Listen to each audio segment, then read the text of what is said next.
కదులుతావట.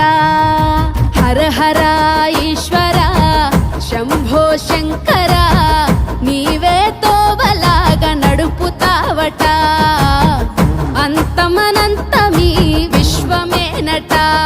ఓహో నీలకంఠ శ్మశానాల వెంట ప్రశాంతంగా వీరంగమాడుతావంట. తల్లి లేనోడే గాని తల్లడిల్లితే చూడడు, తలపై నీళ్లు పోస్తే తల్లిలాగా చూస్తాడు. తల్లి